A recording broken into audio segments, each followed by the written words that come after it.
The cat that guards sleeping souls. A moondrift sleep story. Hello, my friend. Welcome back. It is very good to have you here.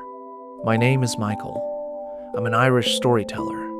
And tonight, I want to tell you about something that watches over you. Something that has always watched over you, even before you had a name for it or a reason to look for it. Something enormous and luminous and unimaginably patient that moves through the dark streets of sleeping cities with paws so soft the pavement makes no complaint, with eyes that have been accumulating their particular quality of seeing for thousands and thousands of years. But we will get there gently.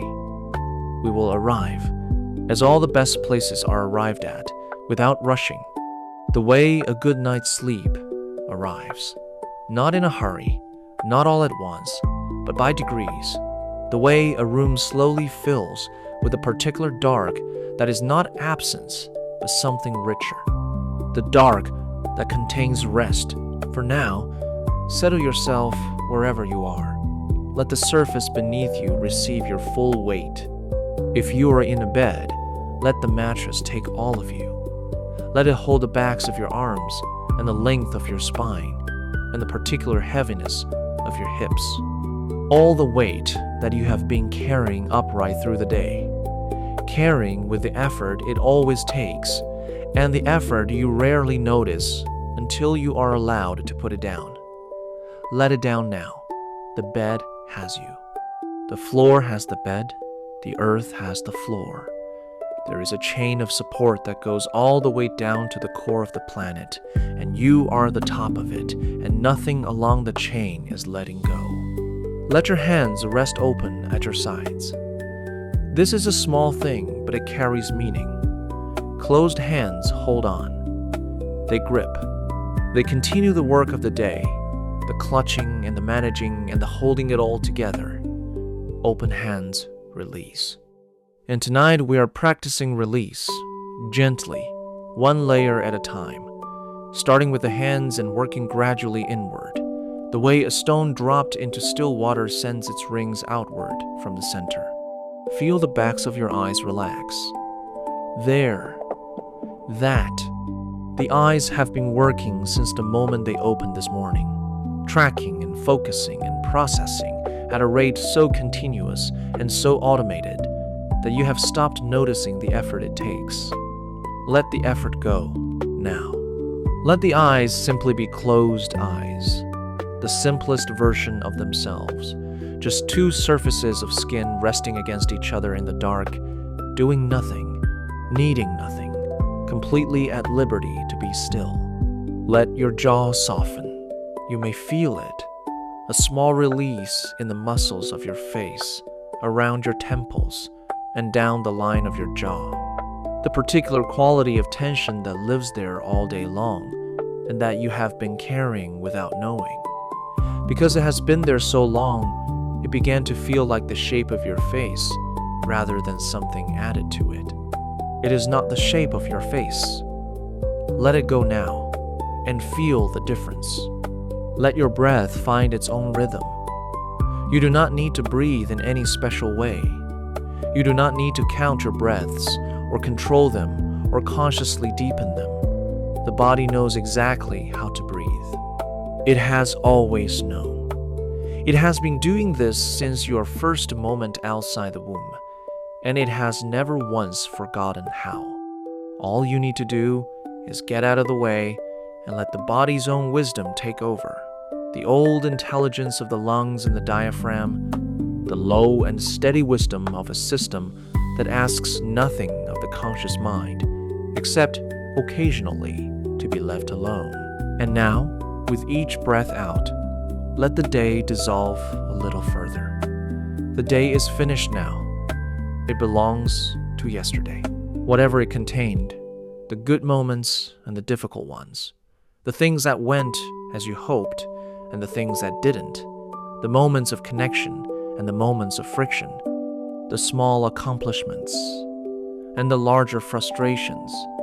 All of it belongs to a day that is fully over. A day that history has already accepted into its long record. A day that no amount of lying awake will alter or improve. Let it go. Let the breath carry it out, gently, without urgency, into the dark where it dissolves like smoke. Because tonight I want to take you somewhere very particular. I want to take you to a city. Any city. The one you live in or one you love, or one that exists in the half-formed geography of your sleeping imagination. I want to take you to 3 in the morning, to the deepest hour of the night, when the streets are empty and the lights have gone out one by one, and the vast, extraordinary enterprise of a sleeping city is doing its quiet, essential work. Millions of lungs moving in the dark, millions of brains cycling through their depths. The most defenseless and the most necessary thing that human beings do. And I want to show you what is walking through those streets while that happens.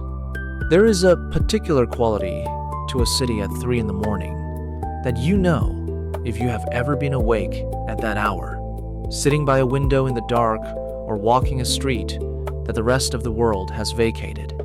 The constant low vibration of traffic, which is the bass note beneath every other sound of urban life, has gone silent. The bars are closed. The office buildings are dark. Even the dogs, who are usually so reliably committed to their surveillance duties, have surrendered to the same pull that has taken everything else. The city breathes. That is the only word for it. 2 million lungs, or 10 million, moving together in the dark with the slow synchrony of a sleeping organism. And the streets that result from this collective surrender have a quality that daytime streets never achieve. They are not empty. They are full of something more primary. They are full of the city as it actually is, stripped of its performance, its noise, its ceaseless management of impressions, down to the structure beneath, the bones. Now imagine, at the far end of the street, not quite where you're looking, something at the edge of the visible, not there when you look directly. There, somehow, when you let your gaze go soft and unfocused, the way eyes go when they are approaching sleep, or when they are very relaxed, and the brain has stopped demanding precision. A shape at the outermost periphery of perception, too large to be a shadow, because shadows are cast by things, and this is not the trace of something else, but a presence in its own right. Too warm in its quality to be merely darkness, because darkness is cold and empty, and this is neither.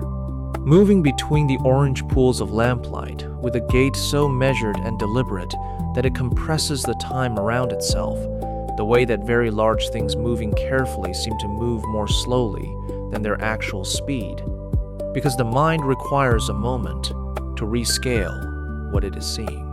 The paws are the size of dining tables, and they make no sound.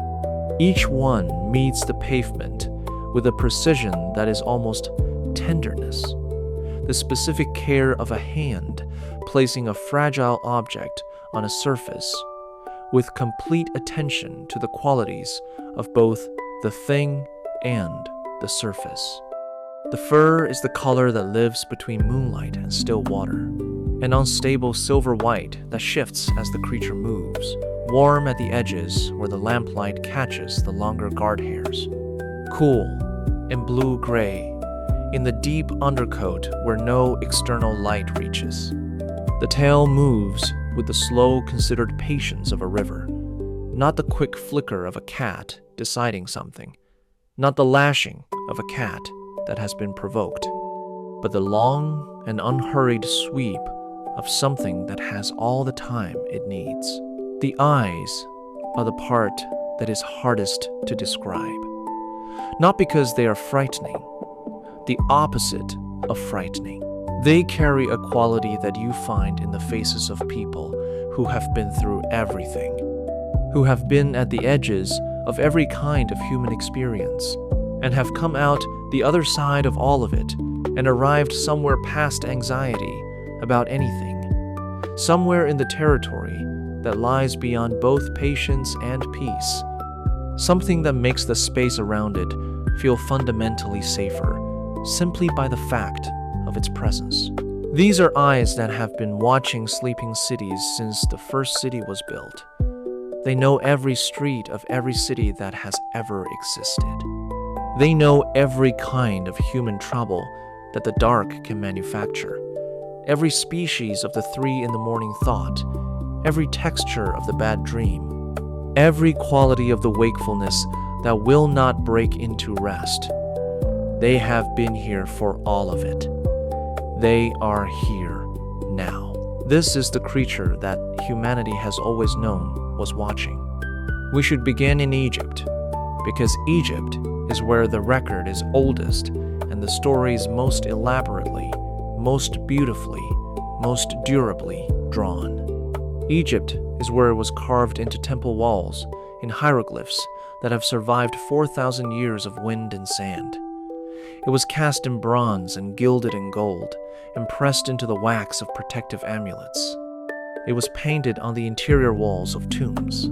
It was built into the physical form of headrests, so that the sleeping person would be held in the deepest and most vulnerable hours of the night by its stone presence at either side. Egypt is where someone, at some point more than 5,000 years ago, looked at a cat sitting in a dark room and understood, with a clarity that has never entirely left the human species, that what they were looking at was not merely an animal. The ancient Egyptians were, underneath all the mythology and the magnificent theological complexity of their world, remarkably careful observers. Their civilization lasted in recognizable form for approximately 4,000 years. To hold that number in your mind properly, consider this. The distance in time from the early Ptolemaic period to the day we are both in right now is roughly 2,000 years.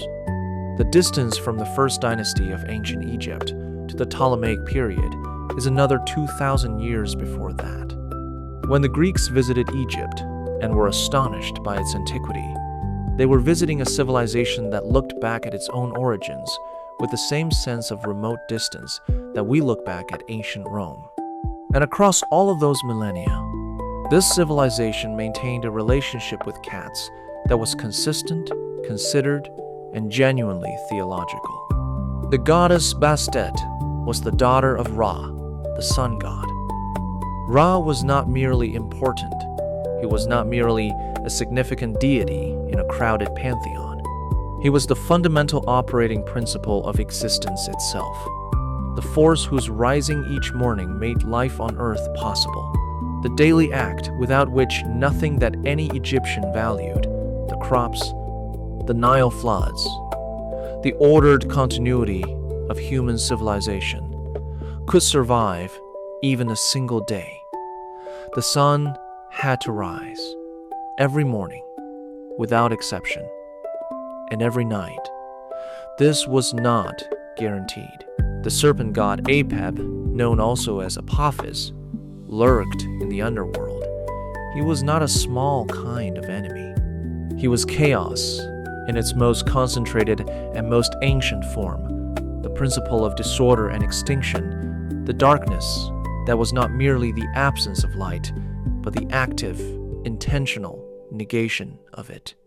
Every night, while Ra rested after the exhausting work of pulling the sun across the length of the sky, Apep came for him, came with all the power of primordial chaos, came with a specific intention of swallowing the sun, of ending the daily miracle that made Egypt, made the world, made existence as the Egyptians understood and valued and built their entire civilization upon. The Egyptian theological system contained elaborate descriptions of what happened in the underworld during each of the 12 hours of the night, what Ra encountered, and what he had to pass through to reach the eastern horizon where the new dawn would begin. Each hour had its dangers, its guardians, its obstacles, and through all 12 hours, close to Ra and available to him in ways that no other deity was his daughter Bastet. By day, she took a human form with a cat's head, carrying the aegis, a kind of protective collar, and the sistrum, a ritual rattle used in sacred ceremonies. By night, she transformed entirely into a cat, and in that form she did the work for which her nature had made her perfectly suited. She moved through the darkness that would have stopped any human observer, and she found the serpent, and she killed it. She earned from this the title Lady of the Flame, not because she burned things, because she was the fire that the darkness could not extinguish, because she was the quality of light that maintains itself even in the places where everything else goes out. The priests of Ra had a specific name for what Bastet represented. She was the Eye of Ra, a theologically precise term in the Egyptian system, a kind of concentrated and deployable aspect of Ra's power, an emanation of divine capability that could act independently in the places where Ra himself could not. The Eye of Ra was sent out into the dark, into the underworld, into the places where the light did not naturally penetrate, to do what needed to be done there. Other goddesses also held this role at various points in Egyptian history. Sekhmet, the lion-headed goddess of war and retribution, held it. Hathor held it. But it was Bastet, in her cat form, who held it during the most intimate and most personal application of its power, the protection of sleeping people in their beds. Because the ancient Egyptians understood something about sleep that we have largely let go of in our modern world, in our eagerness to explain everything in terms of brain chemistry and sleep stages and the mechanics of memory consolidation, they understood that sleep is a departure, that when a person closes their eyes and releases their grip on consciousness, something in them, what the Egyptians called the Ba, the soul bird, the dreaming and mobile essence of the person, that most essentially personal aspect of what a person is, leaves the body and travels. It travels to the Duat, the underworld, and while it is there, it is exposed to things that the waking mind never encounters. It can be troubled. It can be confused. It can encounter forces in the territory between sleep and waking that leave their marks on it, the marks we wake up wearing, the ones we call nightmares, or bad dreams, or simply the inexplicable heaviness that sometimes follows a night of technically adequate sleep. The cat at the foot of the bed was the sentinel at the gate. It was the thing that stayed when you left, that kept watch over the body in the bed while the Ba was out in the dark of the Duat, that was alert to everything in the room and everything approaching the room and everything in the air of the house, and that would not, under any circumstances, allow anything that meant harm to the dreamer to come near the threshold of the sleeping space.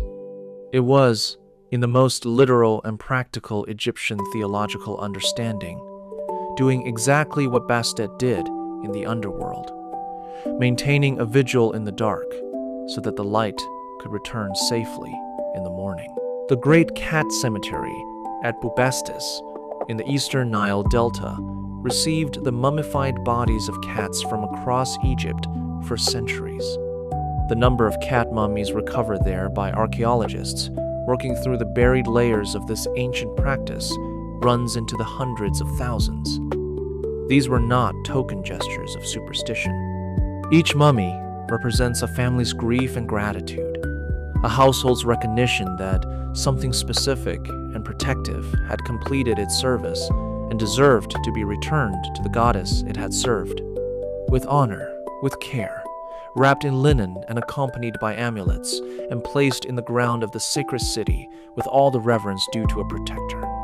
The most famous and the most beautiful of the Bastet shrines we have recovered is the image known as the Great Cat of Heliopolis, carved on a wall in what was once the City of the Sun. It shows a large cat crouched at the base of the sacred Persea tree, a knife held in one great paw, cutting away the head of a serpent whose coils are already going slack. The image is old. Older than the pharaohs we know best. Older than most of the monuments we usually point to when we want to convey the antiquity of Egypt. And what it shows is very simple. The cat at the root of the world, severing the thing that would end the light. The same image, in miniature, repeated in a million households. The cat at the foot of the bed. The same action, the same purpose. The same ancient, patient, golden-eyed vigilance, scaled from cosmic to domestic, from the vast underworld of the sun, God's nightly journey to the specific, particular, irreplaceable darkness of your own bedroom on a night when the dreams are going wrong. Now carry that with you as we move north and west, out of the warm, sandy, lamp-lit world of the ancient Mediterranean and into the gray skies and dark forests and bitter winters of the Norse world, because something happens when we arrive there that should make you go still with a very specific kind of wonder. The Norse people had no contact with the Egyptians. The theological texts of Bubastis were not available to them. The hieroglyphs on the temple walls, the painted headrests, the hundreds of thousands of cat mummies, the elaborately developed theology of Bastet and the Eye of Ra. None of this was known to the people who lived in the long houses beside the dark fjords and navigated the North Atlantic in open ships and developed a relationship with the cosmos that was built entirely from their own experience of the world they inhabited, and they told the same story. Freya is one of the most extraordinary figures in all of world mythology, and she is frequently underestimated, even by people who think they know her, because she is often reduced to a goddess of love and beauty, as if that were the entirety of what she was. She was the goddess of magic, of fate, of battle, and of the dead. She presided over a vast realm called Folkfunger, the field of the people, and after every battle, she received half of those who had died, welcoming them into her hall, Sesrumnir, which was said to hold more souls than any other building in the 9 realms. She wept golden tears when she searched for her lost husband. She possessed a cloak made of falcon feathers that allowed her to travel through the realms in bird form. She knew the Scyther, the oldest and deepest form of Norse magic, a form of working so powerful that even Odin, the Allfather, the supreme divinity of the Norse pantheon, came to her to learn it. She was a figure of enormous multidimensional power, and she chose to travel, not in the horse-drawn chariot that the other gods preferred, but in a chariot drawn by 2 enormous cats. These cats are named in later Scandinavian tradition as Beigol and Treigol. The names are worth pausing over, because they are not casual names, not the names you give to pets. They are names that carry meaning packed tight in the compressed poetic way of Old Norse. Bigul means bee-gold, which is a kenning, a traditional Norse metaphorical compound for amber, the fossil resin that glows from within, that contains preserved within it life from another age. Trujegul means tree gold, another kenning for amber, pointing at the same quality from a different angle. Both names are names for something ancient and luminous, something that has its light from within rather than from any external source. They were described in the sources as large and powerful, their coloring varying between gray and blue depending on the manuscript and the century of the telling. They possessed the ability to travel enormous distances without tiring, and the ability, when they chose, to render themselves entirely invisible. They were the companions of the goddess of magic, which in the Norse understanding meant something precise. They could move through the 9 realms of Norse cosmology, through the worlds of the living and the dead, through Midgard and Asgard, and the deeper territories, with a freedom and a casualness that most of the gods themselves could not manage. The 9 realms of Norse cosmology were not merely a poetic conceit. They were a genuine and worked-out map of reality as the Norse understood it, a description of the different levels and kinds of existence that the universe contained. The living world, the world of the dead, the world of the frost giants, the world of the fire giants, the world of the light elves and the dark elves, the deep roots of the world tree Yggdrasil, where the Norns sat spinning the threads of fate. Each realm was real. Each had its inhabitants, its rules, its quality of existence. And the beings that could move between them without restraint were beings of particular and important power. Freya's cats moved between all of them. In Norwegian folk tradition, a specific breed of large and powerful cat, the skocat, the Norwegian forest cat, was understood to be a creature of specific and reliable protective power. Homes that harbored a skocat were homes that evil spirits avoided. Farms protected by forest cats were farms that stayed fortunate. The connection between these large, dense-furred, forest-dwelling cats and the cats that pulled Freya's chariot was understood as direct and literal. Every skocat was, in some sense, a descendant and a representative of those divine animals, carrying within its everyday cat life a portion of the power that the divine cats embodied at the cosmic level. It was a firm custom in Viking society to give a kitten or kittens to a newly married couple as a wedding gift, not as a charming gesture, not as a practical gift to keep mice from the grain store, though it served that purpose too, but as a deliberate invocation of Freya's blessing, a wish from the gift giver that the new household would be protected and graced and held in the attention of the goddess who drove her chariot across the sky above every sleeping roof in the Norse world. The sky above every sleeping roof, that is what Freyja crossed, night after night, drawn by her enormous cats.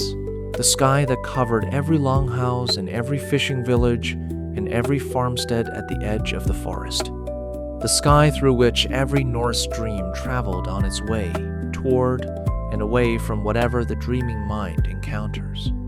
And as she crossed it, her cats watched everything below with a specific, sensing, attentive awareness that cats bring to the act of watching, missing nothing.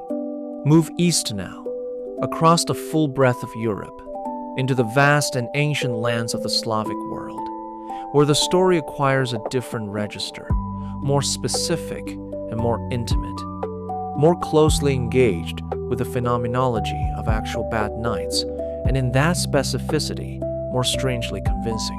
The Slavic peoples, across the enormous geography that runs from Poland and the Czech lands in the west, through Russia and Ukraine, and into the deep Siberian east, developed their folk beliefs in the particular context of long winters, in places where the nights are genuinely extreme, where darkness comes early and stays late, where the forests are large enough to lose yourself in for days, where the distance between one fire and the next is measured in cold, dark miles. In this context, they understood the night not as abstract or metaphorical, but as literally and operationally inhabited. There were presences in it. Some were benign, some were neutral, some were not.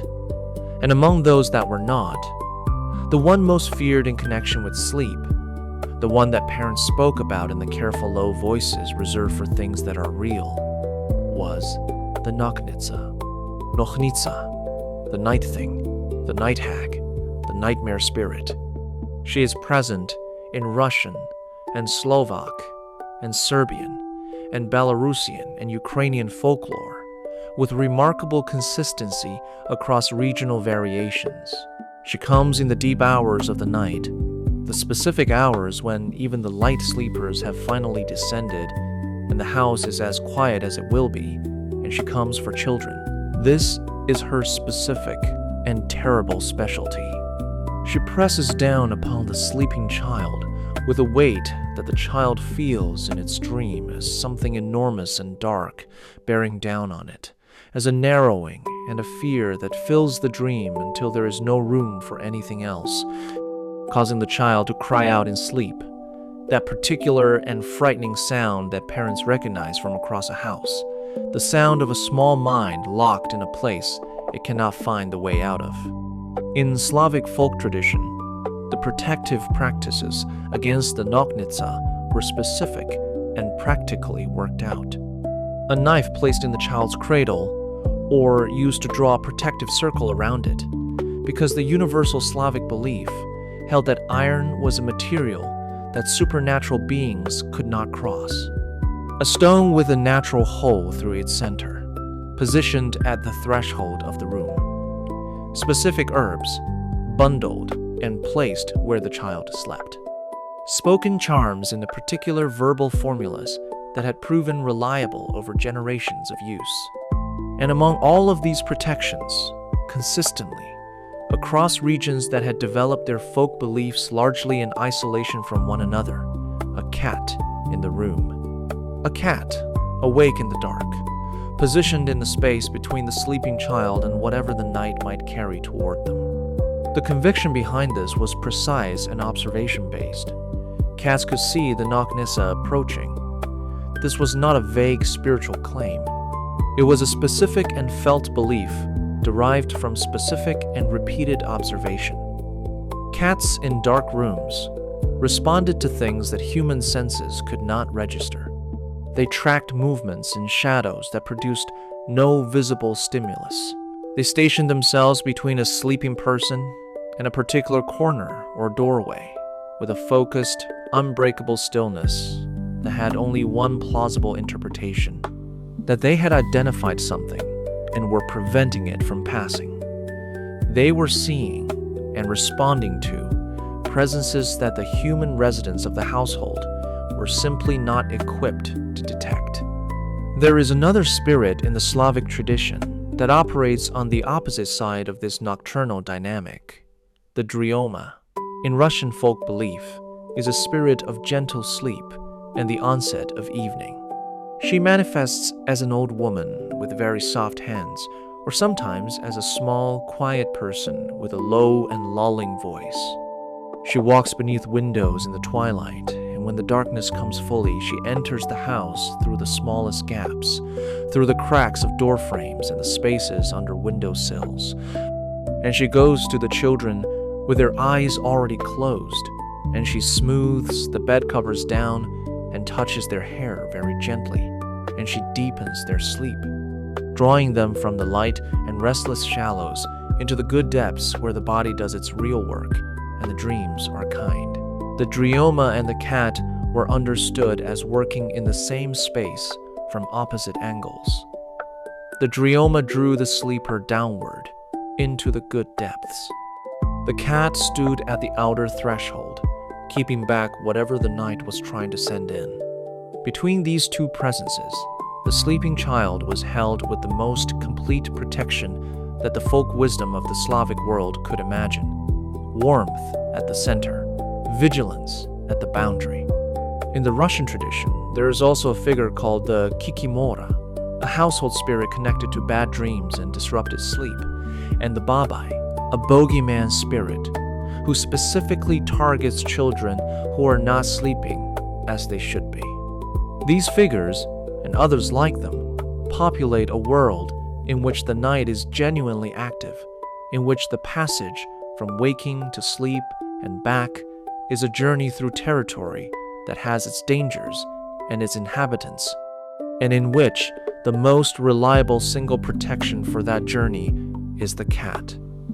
Awake in the dark when you cannot be, watching what you cannot see, standing between you and the things that are interested in you. This is not a minor tradition. The belief runs through Russian folk belief, and through Serbian and Slovak and Ukrainian and Polish, with a consistency that is genuinely remarkable given how separately these regional folk traditions developed. They arrived at the same conclusion independently. They drew it from the same evidence. And the evidence was the cats themselves, who kept showing up in the dark and positioning themselves with a purposefulness that could not be adequately explained by the domestic appetite for mice. Now cross to the northwest, to the high moors and ancient stone circles and deep green valleys of Scotland and Ireland, because the third great strand of this story finds its home there. And it is stranger and more specific than what we have found in Egypt and Scandinavia and the Slavic world. Stranger in a way that somehow brings the whole story into sharper focus. The Celtic world, at its historical extent, was enormous, stretching from Ireland and Scotland and Wales and Brittany in the northwest, all the way to Galatia in what is now Turkey. And it produced a mythology of extraordinary complexity, most of it lost now, known only in fragments and in the later medieval texts that preserved some portion of what the oral tradition had carried for centuries before anyone thought to write it down. At the heart of Celtic cosmology was the idea of the other world, a realm that existed alongside the visible world, not above it or below it exactly, but beside it, separated by a boundary that the tradition described in different ways, in different sources. Sometimes it was called a veil. Sometimes it was described as mist, the specific mist that comes off rivers in the early morning and makes the landscape for a few minutes both familiar and strange. Sometimes it was simply described as a thinness, a place where the two realities pressed so close together that the membrane between them became navigable. These thinnesses were mapped. They had specific geographic locations, specific times of year when they were at their most permeable, specific beings who were associated with them and who moved freely in both directions. The kite Sidhe was one of those beings. Pronounced roughly as cotangent she, it appears in both Scottish and Irish tradition, with a consistency that suggests it was not a local variation, but a genuine pan-Celtic understanding. A large black cat with a white spot on its chest that seemed to retain its own light in darkness. The size of a dog, perhaps larger, walking upright on its hind legs when it chose to do so, haunting the Scottish Highlands in particular, where the landscape has always been the kind that makes the idea of something ancient and powerful moving through it seem not absurd, but simply accurate. The vast moorlands and the deep lochs and the long, dim corridors of pine forest, where the light never quite reaches the ground. The Kate Sidhe was associated specifically with the newly dead. When a person died and the body lay out before burial, the soul remained, according to Celtic belief, present in the vicinity of the body, not yet in the other world, not yet released from the connections of the life that had just ended. This transitional period was genuinely dangerous. The soul was exposed, unmoored, in a state between what it had been and what it was about to become. And one of the specific dangers of this period was the kite Sidhe, which was believed capable of seizing the wandering soul before the proper rites could deliver it to its right destination. The response to this threat was the Cathris, the Scots Gaelic term for the watch kept over the dead. Someone, usually several people taking turns, stayed awake and alert throughout the entire period between death and burial, however long that took. They played games, told stories, asked riddles, sang, did everything they could to maintain the vigilance that the moment required. This was not simply a gesture of mourning. It was practical spiritual protection. The community gathered around the dead to defend the soul from the thing that walked in darkness. What is remarkable about this, if you let yourself sit with it, is that the Kate Sidhe represents a version of our guardian cat in which the protective power works in both directions. The cat that guards sleeping souls from the things that would disturb them is also in this Celtic telling, the thing that might disturb them if the guardians are not present. The same entity, the same power, oriented differently depending on the circumstances and the quality of the relationship. This is not a contradiction. It is a statement about the nature of power itself, the very old understanding that real power is always double-edged, that the thing capable of genuine protection is always, also, by the same token, capable of genuine danger, and that what determines which way it is oriented is the nature of the relationship, the quality of the attention, and the respect paid to it. In the folktale tradition of the British Isles, there is a recurring story type known as the King of the Cats. A man comes home with something to report, something he witnessed out in the night that he cannot account for, a procession of cats, or a gathering of cats behaving with the evident ceremony of creatures conducting something important. He tells his family, and as he speaks, the household's ordinary cat, who has been sitting by the fire all evening with the impenetrable composure that cats maintain as a matter of principle, suddenly leaps to its feet and announces, in perfectly articulate language, that if what the man has described is true, then he himself, this fireside cat, is now the king of the cats, and he vanishes through the door and is never seen again. Lady Jane Wilde, mother of Oscar Wilde, collected an Irish version of this story in her 1866 book, Ancient Legends of Ireland. It was later included in W.B. Yeats's 1892 collection, Irish Fairy Tales.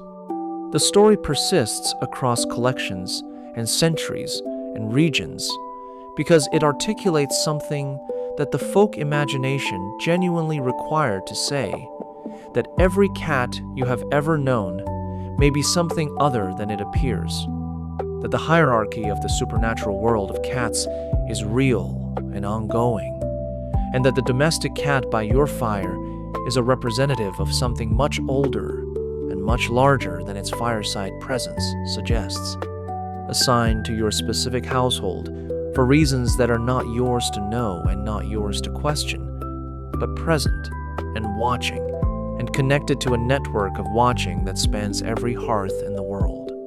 Japan built, over the course of more than 1,000 years, the most architecturally complex and the most culturally productive theology of supernatural cats that any civilization has ever produced.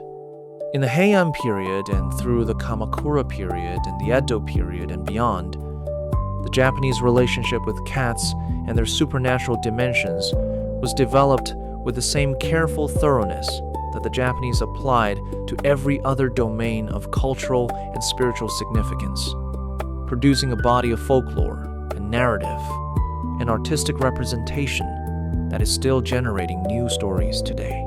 At the center of this system is the Bakaneko, the monster cat or the transformed cat. The belief that gave rise to this figure was specific and, in its way, empirical. A cat that lived long enough, by some accounts reaching 13 years of age, or grew heavy enough to exceed a certain weight, or developed an unusually long tail, would begin to transform. It would develop supernatural powers. It would learn to walk upright on its hind legs. It would acquire the ability to speak human languages, not fluently at first, but increasingly well, until after enough years of transformation, it would be difficult to distinguish from a person by sound alone. It would learn to wear the skins of the dead, to take on the appearance of a human being it had known. It could call fire. It could control weather in the vicinity of a house. The crucial thing about the Bakaneko, the thing that distinguishes it from the purely malevolent, supernatural entities of Japanese folklore, is that it was not inherently evil. It was ambivalent, carrying within itself the full spectrum of capability, protective at one end and destructive at the other. And the question of which end of that spectrum was expressed in any given situation was, in a folk understanding, a moral question. It depended on the nature of the relationship between the cat and the household it had lived in. Cats that had been loved and cared for and treated with respect tended, even in their transformed supernatural state, to express protective rather than destructive capacities. Cats that had been neglected or mistreated tended the other way. This is a profound and consequential belief. It says that the supernatural power latent in the ordinary domestic cat is real, and that the quality of the relationship you maintain with that cat determines whether that power serves you or works against you. It makes the care of cats a spiritual practice, not as a superstition, but as a genuine and consequential act that shapes the quality of supernatural presence in your home. The Nekomata, the forked cat, was the older and more powerful version of this supernatural feline. Its tail had split into two, the sign in Japanese folk belief of a transformation complete enough to make the creature genuinely powerful on a different scale than the Bakaneko. All texts describe Nekomata growing to the size of leopards and larger, living in the mountain forests above the human world, looking down with a specific quality of attention that all things give to things younger than themselves. The Nekomata were more skilled in spiritual operation than the Bakaneko, better at the deep work of communicating between the worlds, better at the kind of seeing that penetrates surfaces and reads what lies beneath them. And then there is the Maneki Neko, the beckoning cat, the figure that has become perhaps the single most widely recognized symbol of good fortune in all of East Asian culture, and which appears in its small white ceramic form with a raised paw and the knowing eyes, from Tokyo to San Francisco to Amsterdam to Sydney, wherever the East Asian diaspora has carried its symbols of home and protection. The Maneki Neko is in many traditions understood not as a decorative object, but as a living supernatural presence, a descendant of the Bakaneko who has chosen, deliberately and freely, to dedicate its power entirely to welcome and protection. The raised paw is not a wave. It is an active gesture of summoning, calling good things toward the space it guards, calling prosperity and safety and good fortune, and turning away by the same gesture the things that carry harm. Every Maneki Neko in every restaurant and shop window in the world is, in this understanding, an active, supernatural guardian, doing its work every day. Long ago in Japan, black cats held a specific kind of protective power because their invisibility in darkness was understood as a spiritual quality, not merely a physical one. A cat that cannot be seen in the dark is a cat that moves through the dark without the constraints that visibility imposes, that acts without being tracked, that protects without advertising its presence. There is a kind of purity in this, a protection given freely and anonymously, the work being done entirely for its own sake. In Edo period Tokyo, in the Yoshiwara district, there was a courtesan named Usugumo who was famous throughout the city for her extraordinary devotion to her cats.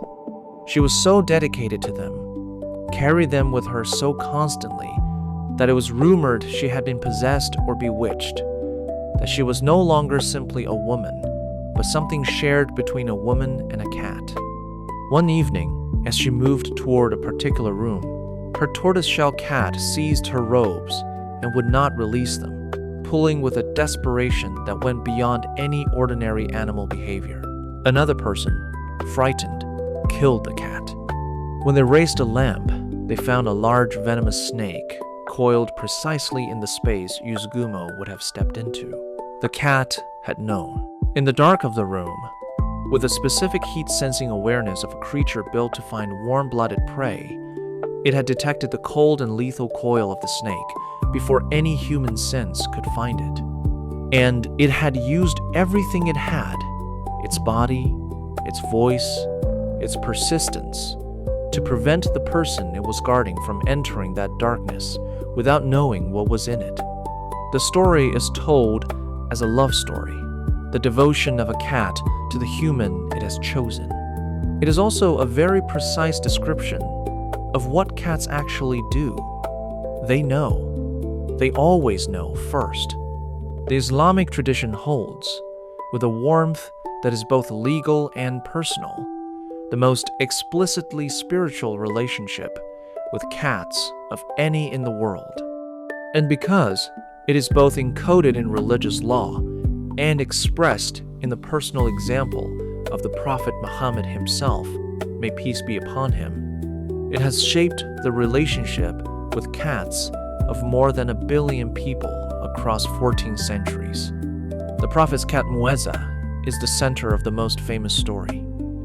The Prophet was preparing to go to prayer and went to put on his robe and found Muezza sleeping on the sleeve.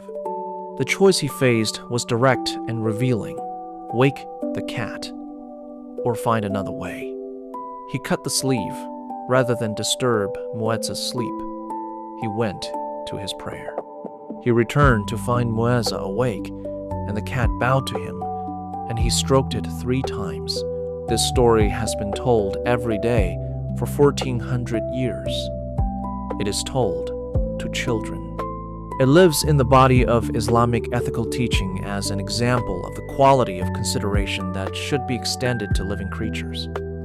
It has traveled with the Islamic faith to every part of the world the faith has reached, which is to say, it has been told in the courts of caliphs, and in the bedrooms of farmers, and in the mosques of every Muslim-majority country on earth, and in the diaspora communities of every non-Muslim country as well. What this story says, at its most direct, is this: the sleep of a creature deserves enough respect that you will damage your own possession rather than interrupt it. The cat resting on your sleeve has not chosen badly or inappropriately. The appropriate response to this situation is not to assert your priority over the cat's rest, but to find a way of preserving both your need and the cat's peace simultaneously. In Islamic jurisprudence, cats are classified as tahir, which means ritually pure. The hadith that establishes this is practical and specific. Cats intermingle with you. They move through your domestic spaces, and they do not render those spaces impure. This legal ruling has meant, for 1400 years, the cats have been not merely tolerated in mosques, but genuinely welcomed there. And if you have ever visited a mosque in Morocco or Turkey or Egypt or Malaysia or anywhere else in the Muslim world, you will almost certainly have encountered cats sleeping in corners of the prayer hall, curled on the carpets that are also used for prayer, moving between the worshippers with the ease and confidence of creatures who know themselves to belong. The widespread belief in Muslim communities that cats bring angels into a home is connected directly to this quality of ritual purity. A cat's presence makes a space more conducive to the presence of the divine, not through any magical action, but through the quality of attention and the quality of purity that the cat embodies in the Islamic understanding. The clean, attentive, non-possessive presence of a cat creates conditions in which the sacred can more easily manifest. And then the marking on the forehead of tabby cats, the distinctive M-shaped pattern of dark stripes that converges above the nose of every tabby cat in the world. Popular Islamic tradition says these marks are the trace of the Prophet's fingers, left when he stroked Muezza, present on every tabby cat as a permanent record that this creature has been touched by grace and designated for a work of protection and blessing. The scholarly tradition considers this folklore rather than authenticated hadith and is honest about that distinction. But the persistence of this belief across centuries and continents and the diversity of Muslim communities that hold it tells you something about what it carries. People who believe they are looking at the Prophet's fingerprints when they look at a tabby cat are people who look at cats with a specific quality of recognition, of acknowledgement, of gratitude for the work being done. Here's the thing I want you to sit with. As your breathing slows and the edges of the room soften and the night deepens around you into the particular quality that belongs only to the very late hour. We have visited ancient Egypt and North Scandinavia, and the Slavic world from Poland to Russia, and the Celtic world of Scotland and Ireland and Japan, and the Islamic world. These are not cultures that were communicating with each other. They are not cultures that compared notes on cats and arrived at a shared conclusion. The woman in a medieval Russian village who placed a cat by her child's cradle against a noknitsa had not read the Egyptian Book of the Dead. The Viking farmer who gave kittens at weddings as a blessing from Freya had never heard the story of Mueza. The Scottish farmer keeping watch over the dead against the kite Sidhe had no knowledge of the Japanese Bakaneko. And yet, they all arrived, separately, at the same essential conviction. The cat knows. The cat sees in the dark. The cat, positioned between the sleeping person and whatever the night carries, does something that cannot be entirely explained by the fact that cats are good at catching things. The cat guards the dreaming soul. This is what the human species has been trying to say in every available language and every available theological framework since before there was writing to record it in. All the diverse and separated traditions were pointing independently at the same thing. What were they pointing at? Both answers are true, and I want to give you both. The scientific answer is this.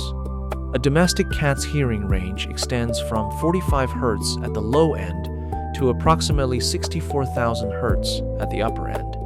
That upper limit is nearly twice the ceiling of human hearing. In practical terms, a cat in your room is receiving information in the form of sound that you simply cannot access. Its night vision functions effectively in light levels 6 times below the minimum required for human vision. Its whiskers are sensitive enough to detect changes in air pressure caused by nearby movement, meaning it can feel the passage of something in the dark before it can even see it. It can detect displacement of air by a moving object without contact. There are, quite literally, corners of every room that a cat can see and you cannot, because its peripheral vision covers approximately 200 degrees, while yours covers approximately 180. A cat lying in your room in the dark is, in terms of sensory coverage of the environment, vastly more effective at detecting anything that enters or approaches than any human being you could place there.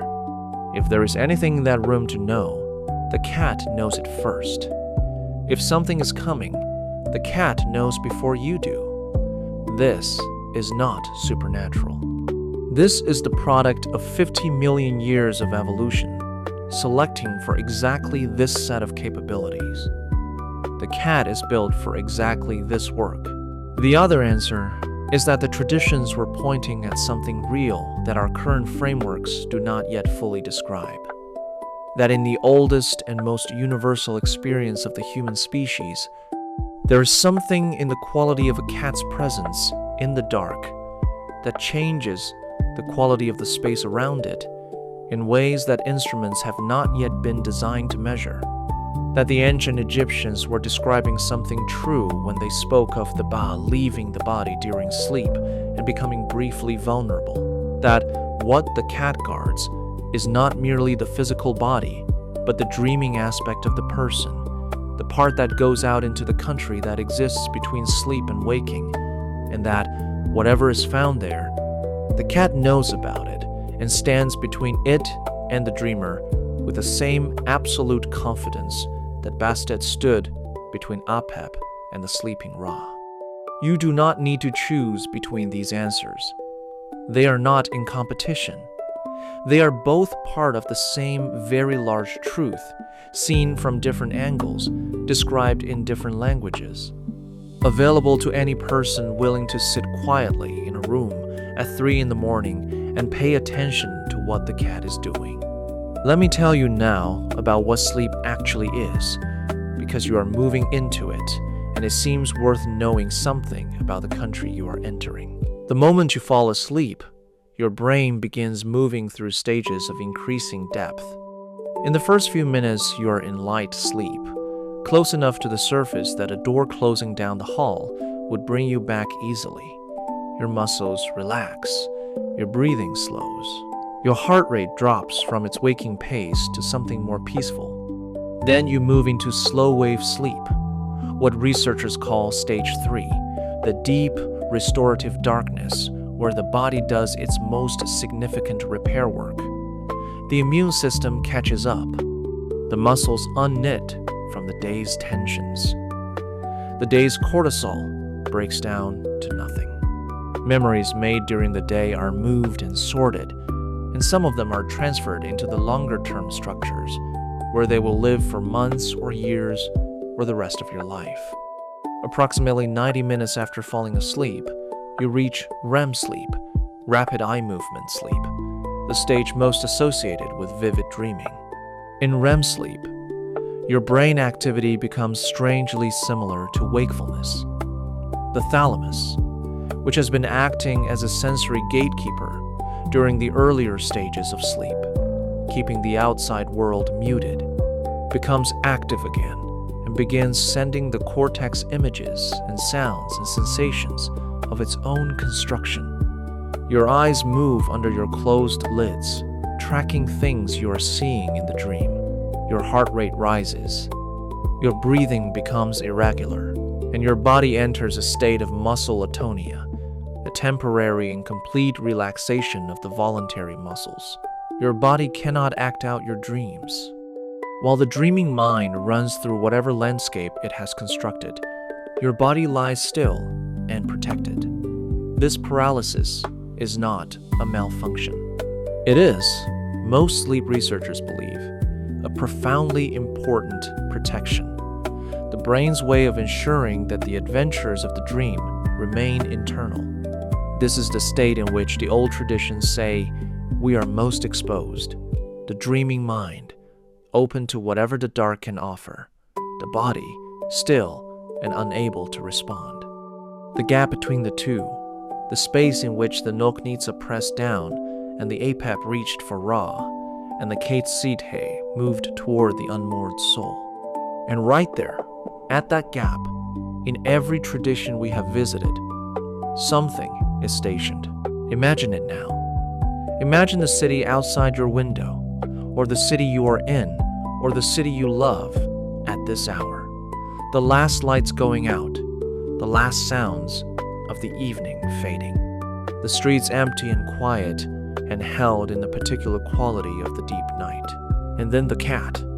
It comes from the oldest part of the city, from the streets that follow the most ancient paths, where the stones and the foundations have been there since the city first decided to be a city.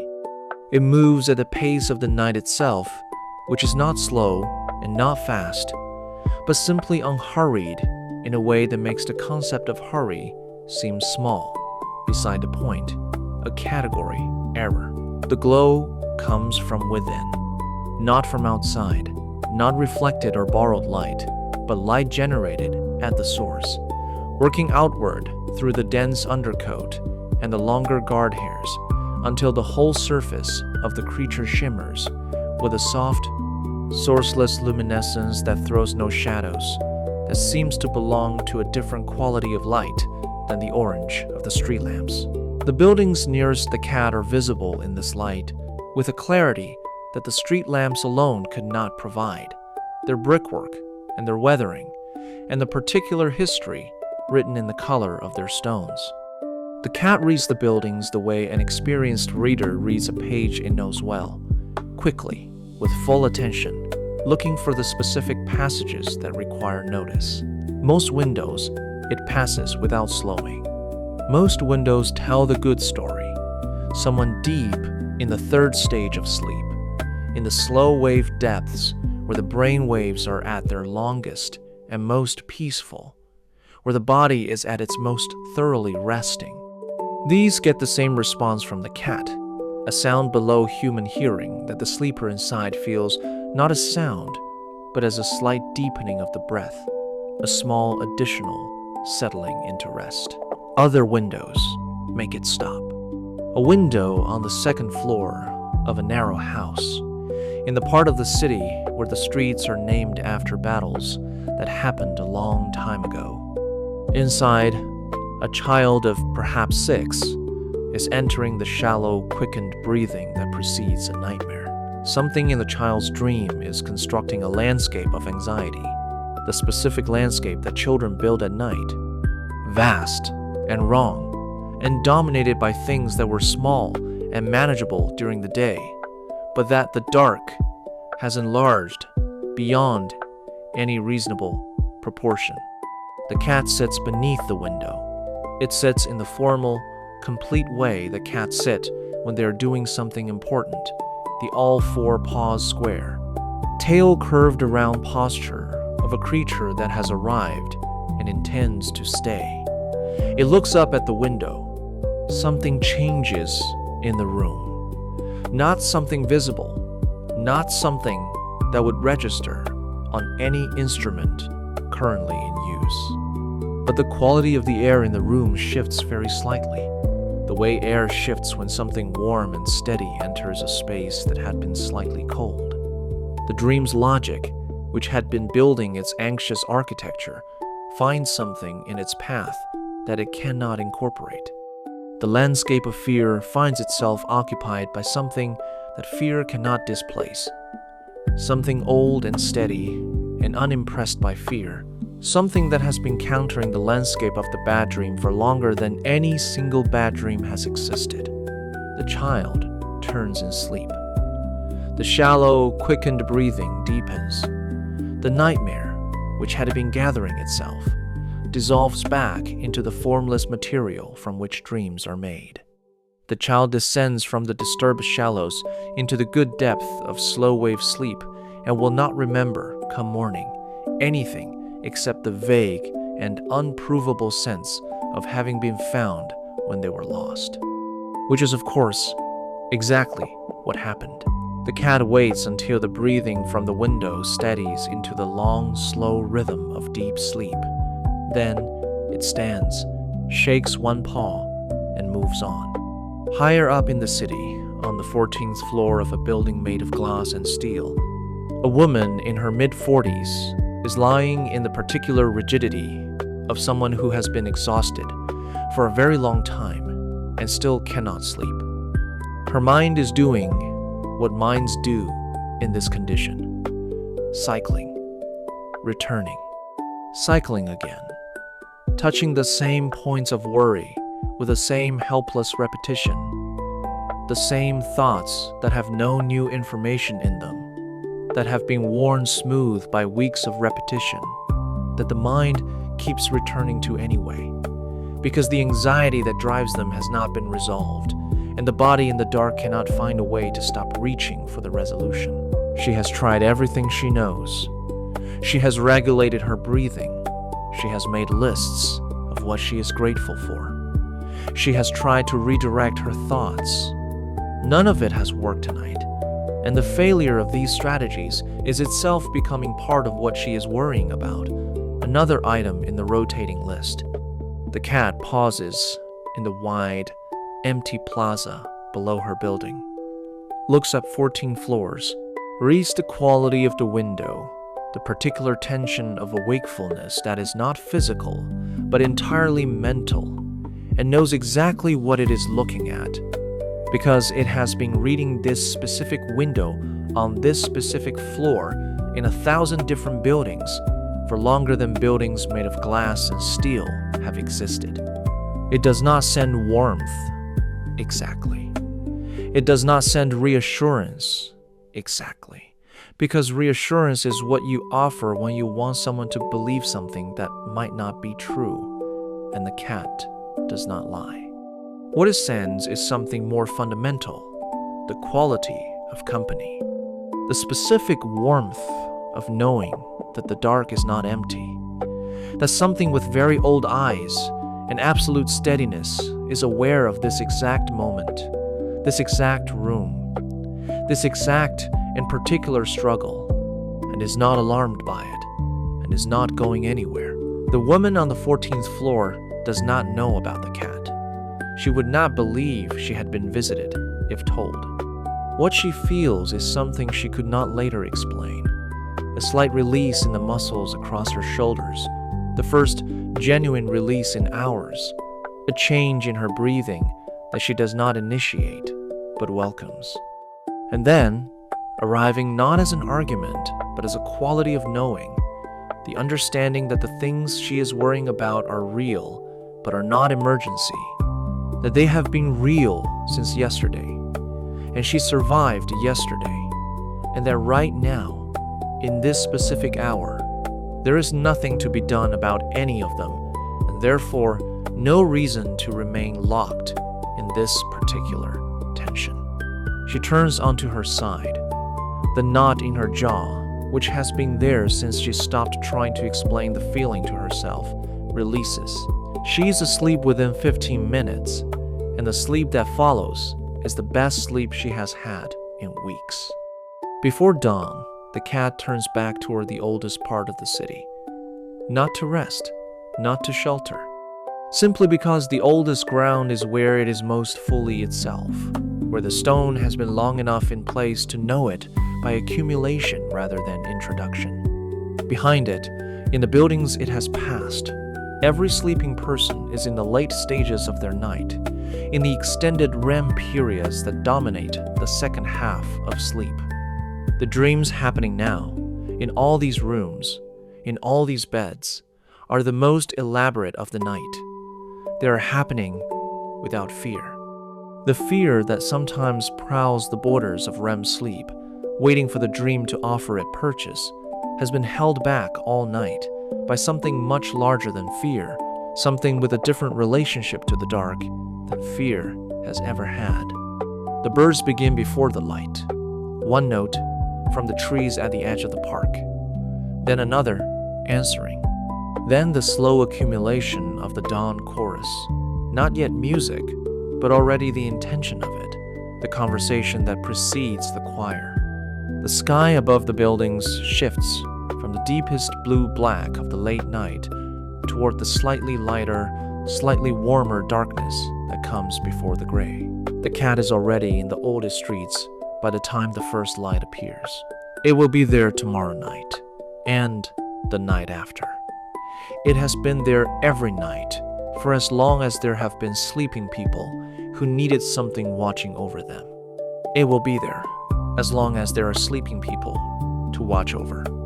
You are very nearly there now. I can hear it in the silence between these words, in the way the voice in your mind that has been reading alongside mine has grown quieter, less distinct, more like a sound heard through a wall than a voice in the same room. This is right. This is the approach of sleep, the gentle narrowing that happens as the day finally, fully releases you. Your body is doing its work. Right now, even as you drift, the systems that maintain your life are calibrating for the night. Your heart rate has found its slowest waking rhythm. Your temperature is dropping toward the slightly cooler range that sleep requires. The brain is beginning to reduce the activity of the parts that monitor the environment, the parts that worry and plan and assess, the parts that have been working since this morning without stopping. They are not going off entirely. They are going quieter. They are stepping back from the front of the room and letting something else take over, something older and less verbal, something that does not think in words. Let it. The city outside is very quiet. At this hour, whatever hour this is for you, the city has reached whatever its deepest quiet is, the furthest point from noise and movement and the business of the day. And in that quiet, if you are willing to believe even the smallest part of what every major tradition of the world has been saying for 5,000 years, something is moving. Something luminous and ancient and patient is walking through your street or your neighborhood or the city around you, reading the windows, finding the ones that need more, doing its work with a specific and total commitment of something that chose this work a very long time ago and has never once doubted the choice. It knows your window. It has known it for longer than you have been in this house or this apartment or this room. It knows the pattern of your nights, the easy ones and the difficult ones, the way your breathing settles when the day has been kind, and the way it stays shallow and quick when the day has not. It knows your particular species of 3 a.m. worry, the specific texture of what troubles you in the dark. It has been reading this information night after night with the unhurried attention of something that is not running out of time. Tonight, it is reading the information. Tonight, as every night, it is responding. What you may feel is warmth with no clear source, a slight deepening of the breath, a muscle releasing somewhere in your body that you did not know was held. The particular quality of knowing, not thought, just knowing, that you are not alone in this room, and that whoever is with you has always been with you, and wishes you nothing but well, and knows this country you are entering better than any guide has ever known any territory, and will be here when you return. You are watched. You are safe. The dark has a guardian in it, and the guardian knows your name. Sleep. 5,000 years of human testimony. Ancient Egypt, and the Norse world, and the Slavic forests, and the Celtic highlands, and medieval Japan, and the mosques of the Islamic world. All of them separately. All of them independently. All of them pointing at the same luminous, patient, enormous, golden-eyed truth, that the night is watched, and that what watches it is a cat, and that you have never once made the journey into sleep entirely alone. I hope you are already deep under. I hope the good darkness has found you and the night is doing its quiet and necessary work. If this story reached you tonight, if it brought you something you needed, come back in the morning and leave a like on this video. And if you know someone else who lies awake in the dark, someone who needs to be reminded that the night is not empty, share this with them. Subscribe to Moondrift Sleep so that these stories keep finding you every night that you need them. Sleep well. You are watched. You are safe. Good night. Number. The cat senses an interlude. There is something worth knowing about what cats actually are before we go any further into what the world's traditions believed about what they are. Not because science replaces the old understanding, but because the old understanding and the scientific one are, I think, pointing at the same thing from different angles, and the scientific facts, when you sit with them, are themselves extraordinary. A cat's eye is an instrument of such precision and sensitivity that human engineers have been studying it for decades, attempting to understand how it manages what it manages. The tapetum lucidum is a layer of reflective cells behind the retina, something like a mirror positioned inside the eye, that reflects light back through the photoreceptors a second time, effectively giving the eye a second chance at every photon that enters it. This is why a cat's eyes shine in the dark when a light catches them, that unearthly green or gold reflection. The light is being bounced back out by the tapetum. In practical terms, this doubles the efficiency of the eye in low light. A cat can see in light levels 6 times below the minimum that allows any useful human vision. At 3 in the morning, In a room lit only by the ambient glow of a city through curtained windows, a human being sees shapes and shadows and almost nothing with detail. A cat in the same room sees the room fully, clearly, with the specific, high-resolution clarity that in human experience is only available in good daylight. The ears are equally extraordinary.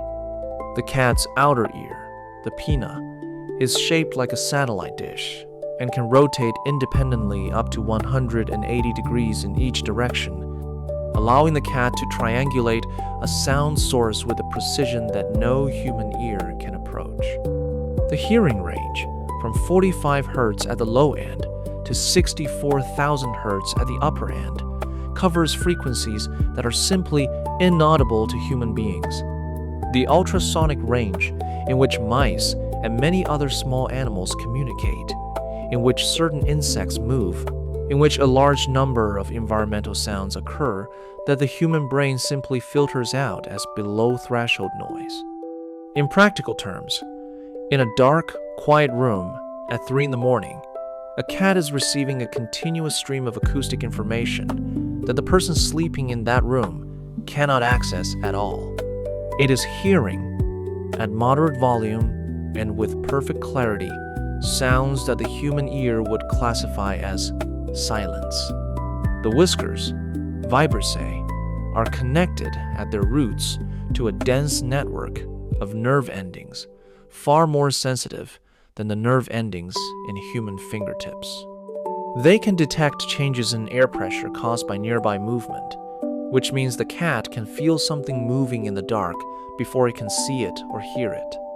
The whiskers above the upper lip extend roughly to the width of the cat's body, and as the cat moves through a dark space, they are in constant contact with the air currents in that space, reading them the way a person reads a surface with their fingertips, gathering information about what is near and what is moving and what the space contains.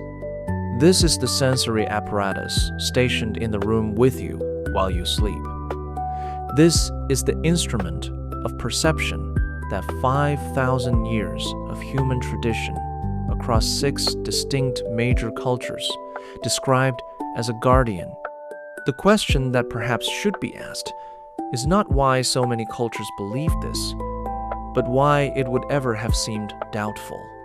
A creature that can see you in near total darkness, that can hear at frequencies your sleeping brain cannot register, that can feel the passage of something in the air before it is visible or audible, that sits awake and attentive in the room while you are the most vulnerable you will ever be, while your consciousness is elsewhere and your body is still and your defenses are entirely down. What would you call it if you were being honest about what it was? You would call it a guardian. Number. The night moves through.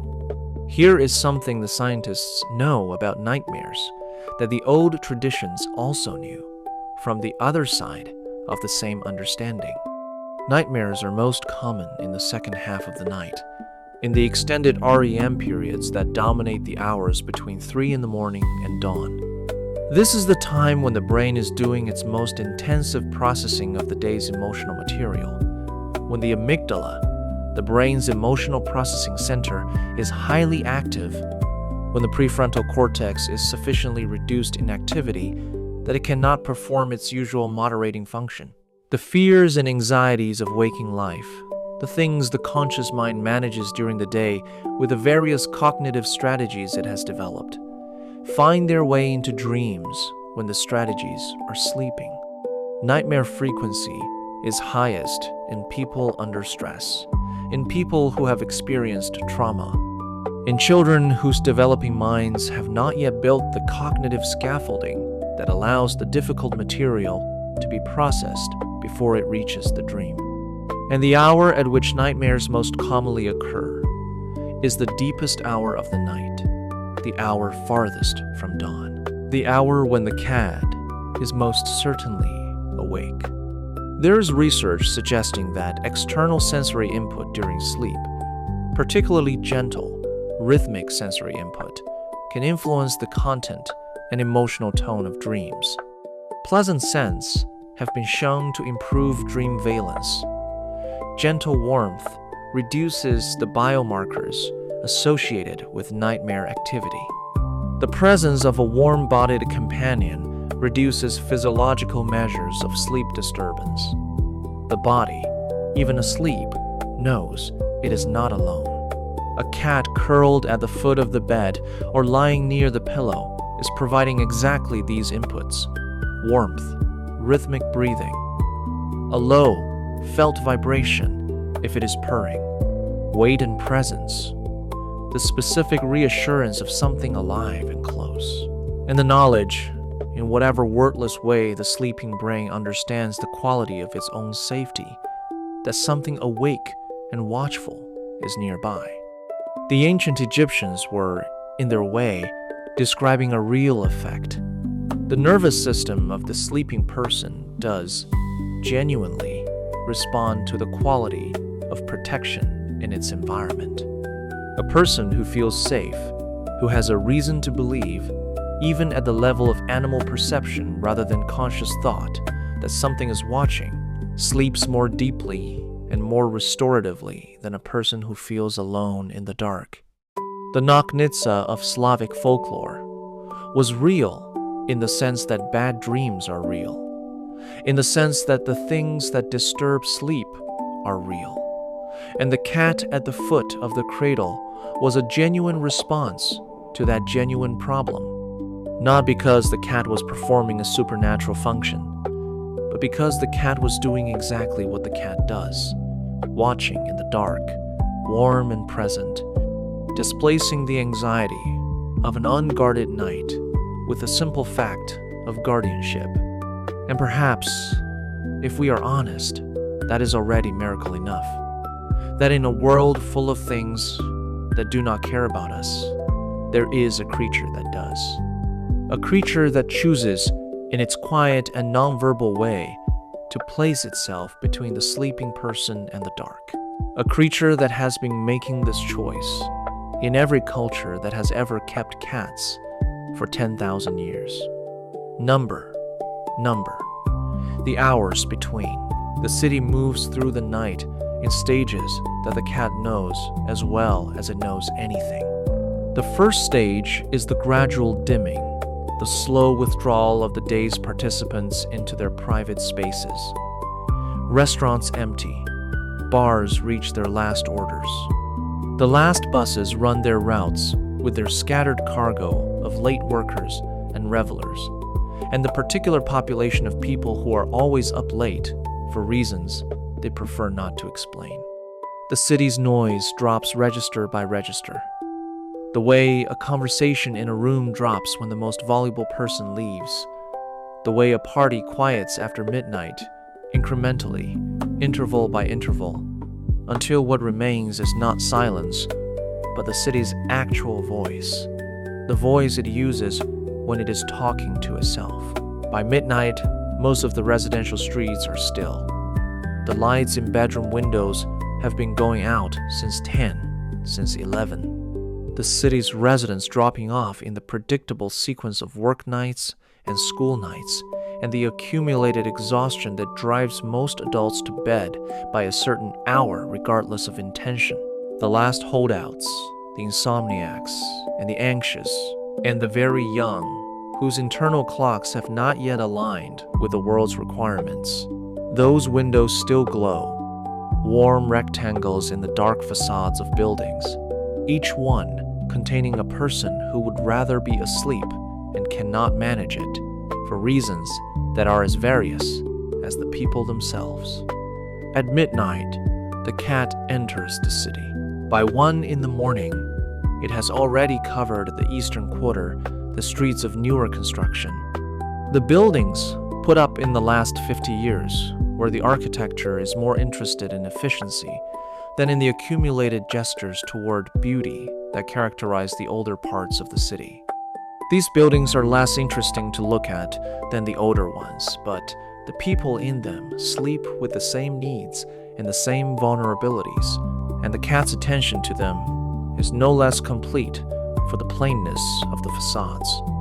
By 2, it has reached the middle districts, the layers built in the middle of the last century, the housing estates and the converted warehouses and the apartment buildings of variable quality that house the largest population of any single stratum of the city's residential geography.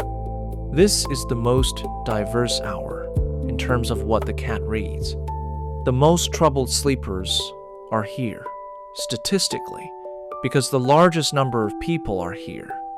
And among the largest number of people, the full range of human difficulty is represented. The grief and the anxiety and the chronic pain and the loneliness and the specific, grinding difficulty of lives that have more weight in them than any single person should reasonably be asked to carry. The cat is not in a hurry. It has all of the night. By 3, it has reached the oldest part of the city, the part where its own work is the oldest, where the stones in the foundations are the same stones that were laid when the city first began to be a city, when the first people decided to stop moving and build something that would stay. The streets here are narrower. The buildings lean toward each other, across the streets, as if sharing a confidence. The ground level is lower than the surrounding streets by several feet, because the city has been building up around it for centuries, and this quarter has simply sat still while the ground rose around it, like a rock in a tide. Here the cat slows even further. Not because there are more troubled sleepers here, though there are, because the oldest parts of cities tend to accumulate the city's oldest difficulties along with its oldest stones. It slows because this is where it is most fully itself, where the ground has the longest memory, where the accumulated sleep of centuries is layered into the very foundations, the sleep of everyone who has ever slept in a building on this ground, going back further than any living memory can reach. The cat sits in the oldest square of the oldest quarter, and it sits very still for a few minutes, and it looks at the buildings all around it, at all the darkened windows. And it does something that is too slow and too large to be called listening, and too active to be called simply being present. It takes stock. It takes the measure of the night.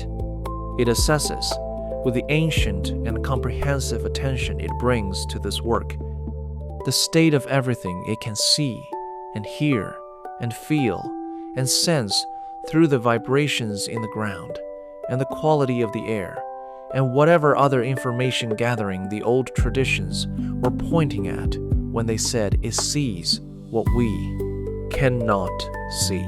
And then it rises and it begins the return journey through the streets it has already walked, reading each window again with a slightly different information that the hour before dawn provides. The city is beginning, infinitesimally, to shift direction. The deepest sleepers are reaching the far end of their deepest sleep and beginning, without knowing it, the long, slow ascent toward morning. The most troubled sleepers are somewhere in the arc of their trouble, either past the worst or approaching it. The pre-dawn hour is the hour of final dreaming, the extended REM of the second half of the night, and the dreams it generates are the most elaborate and the most emotionally freighted. The cat walks back through the city and the city dreams, and the dreams go the way they go when something has been watching over them, which is, more of them end well than they would have done otherwise. Number, Turkish tradition, and the Middle Eastern world. There is a tradition that runs through Turkey and through the broader Middle Eastern world that deserves a place in this story because it contains a piece of the puzzle that none of the other traditions quite provides. In Turkish and Middle Eastern folk belief, cats hold the specific designation of protectors of sleeping souls, not guardians of the household in the general sense, not protectors against illness or bad luck in the diffuse way that some traditions understood them, but specifically, precisely, the protectors of the soul during sleep. The soul, in this tradition, was understood as something that became briefly free during sleep, rising from the sleeping body and existing in a state of partial liberty that was both beautiful and dangerous. The beauty was the access it gave to the dreaming world, to the richness and the strangeness of what the unguarded mind could experience when the constraints of waking life were lifted. The danger was the same freedom that made the beauty possible. A soul briefly free of its body was also briefly free of its body's protections. The cat watched. In this tradition, the cat's vigil was not passive, not simply a matter of being present. The cat actively engaged with whatever approached the sleeping person. It read the quality of what the night sent toward the dreamer. It assessed it, and if what it found was something that meant harm, it acted, not dramatically, not with the open aggression of a dog defending a property, but with the specific, targeted, quiet effectiveness of a creature that has never needed to be large to be formidable, that has always understood that the most powerful intervention is the one you make before the problem requires a solution, the one you make at the threshold, before anything has had the chance to cross. In the cities of the Ottoman Empire, cats were specifically associated with the protection of sleeping children. The visual tradition of the Islamic world, which is rich in the representation of domestic life, despite its famous restrictions on human portraiture, contains images of cats stationed near sleeping figures, their posture, and their gaze, conveying not the relaxed ease of a sleeping animal, but the focused attention of something on duty. These are not pets. They are sentinels. In some Anatolian traditions, the cat's protection was understood to extend beyond the house to the neighborhood, beyond the neighborhood to the city. A city with many well-cared-for cats was a city with many guardians. The protective power multiplied and distributed across the whole sleeping population. This is not an abstract idea. It is a practical statement about the relationship between the care of cats, the welfare of the people who sleep in any given city, and the quality of the protection available to them in the dark hours. Istanbul is a city with one of the most celebrated cat populations in the world. The cats of Istanbul are not wild, and they are not exactly domestic. They exist in a category of their own, residing in the city rather than in any specific household, fed by the inhabitants collectively, living on the steps of mosques, and in the corners of marketplaces, and in the narrow alleys between the old buildings of the historic peninsula. They have been there, in numbers, for as long as anyone can remember, which in Istanbul's case means for a very long time. And the city's relationship with them has never been casual or merely tolerant. It has always been, at some level, the relationship of a city that knows its cats are doing something important, that understands the protection they provide to every sleeping person within the city's boundaries, and that has been careful, generation after generation, to honor that understanding by making sure the cats were fed and not harassed, and never regarded as anything less than what the tradition says they are. The cats of Istanbul sleep on warm stones during the day and walk through the city's nights with the proprietary ease of creatures who have always known that the city belongs to them as much as it belongs to anyone. And every person sleeping in every house and apartment, in the hills above the Bosphorus, in the old wooden neighborhoods, in the newer concrete blocks, in the ancient buildings of Sultanahmet, is sleeping under the protection of an arrangement that has been in place longer than anyone alive can remember. An arrangement that was already old when the city was called Byzantium, that will almost certainly be in place long after the city has taken other names.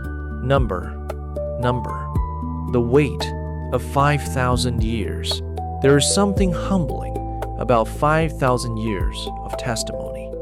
We are used to treating the beliefs of ancient peoples with a certain protective condescension, the comfortable assumption that what they believed was wrong in the specific way that ancient things are often wrong, not through lack of intelligence, but through lack of information, through the inevitable limitations of living before the technologies of knowledge that we take for granted.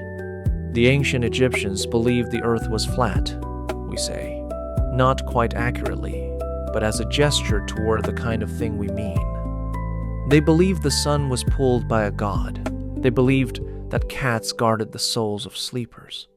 But the ancient Egyptians also calculated the circumference of the earth within an impressive margin of accuracy, organized a hydraulic engineering civilization on a desert river that lasted 4,000 years, and produced mathematical and medical texts that were in some cases not surpassed until the Renaissance. They were not unsophisticated observers of the world. When they looked at cats and drew a specific conclusion about what cats were and what cats did, they were drawing that conclusion from the same quality of observation that allowed them to do all the other things they did. And then the Norse people, with their own sophisticated astronomical knowledge, their legal traditions, their extraordinary material and navigational culture, they looked at cats and drew the same conclusion. And the Slavic peoples, with their deep understanding of the natural world and the agricultural year, drew the same conclusion. And the Japanese, with their exquisite and detailed aesthetic and philosophical traditions, drew the same conclusion. And the Islamic scholars, among the most rigorous intellectual tradition the medieval world produced, the tradition that preserved the classical knowledge of the ancient world while Europe lost it, they drew the same conclusion. 5,000 years, every inhabited continent, every major cultural tradition, all pointing at the same thing. At some point, the honest response to this convergence is not to explain it away, but to take it seriously. Not to abandon the scientific framework that gives us our most reliable understanding of the physical world, but to consider whether the scientific framework, as currently developed, is the complete picture. The ancient Egyptians were describing something real about the Ba and its vulnerability during sleep. We call the same phenomenon the unconscious mind, or the dreaming self, or the implicit processing that happens during REM sleep beyond the reach of conscious awareness. Different languages for the same thing, different frameworks for the same observations. The cat is a guardian. This is what the world has been trying to tell us with remarkable consistency for a very long time. The specific mechanisms by which it guards are available in both the ancient language and the modern one. The ancient language says it sees the things of the dark that human eyes cannot find. The modern language says its sensory apparatus is dramatically more capable than ours in low light, low sound conditions. The ancient language says it protects the BA during its nightly journey. The modern language says the presence of a warm, living companion near a sleeping person reduces the physiological markers of sleep disturbance and nightmare activity. Both are true. Both are pointing at the same reality. And outside your window, tonight, this truth is walking. Number. The last thing before sleep. You have been listening for a while now. Your breathing has changed since we started. The day is further away. The room around you has taken on the particular quality that rooms have when they have been holding a sleeping person for some time. A settled, contained warmth. A quality of being inhabited in the gentlest possible way. There is a moment in the approach to sleep that you may recognize when the thoughts stop having sharp edges. When the mind is still generating content, still following threads of association, but the content is becoming less specific, less reference to the actual facts of your actual life, more like water than like solid things. The thoughts flow. They don't catch. They move through the space of the mind, the way clouds move through a wide sky, present but not staying, existing but not demanding engagement. This is the moment you are in now, or approaching, the moment just before. The city's quiet. The streets are empty. Every window you can imagine is dark. Every person you know is in some stage of sleep, from the light edges where the last waking thoughts are dissolving to the deep center where there is no self at all. Just the body and its ancient rhythms, and the work of repair, and the work of memory, and the slow, quiet, essential work of being a living thing at rest. Somewhere, moving through the streets of this quiet city, something luminous and ancient and patient is doing what it has always done, and it knows your window, and you are already, even now, slipping under. The last image I want to leave you with is this: a very large cat sitting very still in the street below your window, looking up. Its eyes are the color of old gold. Its fur is the color of moonlight on still water. It is very quiet and very calm, and it is not going anywhere. It has been here every night of your life. It will be here tomorrow night. It is here now. Good night. Sleep now. Let the long, dark, patient country of night receive you. Let the slow wave move through your brain and your body and carry away everything it finds that you no longer need. Let the dreams do their sorting work, their strange and necessary cataloging of what you have been through, their private ceremony of making sense. And let the guardian do its work too, the work it has been doing since before there were words for it, since before there were languages in which to describe it, since the first person lay down in the first human shelter and made themselves vulnerable to the dark, and something ancient and golden-eyed decided, without being asked, to watch. You are held. You are safe. Good night.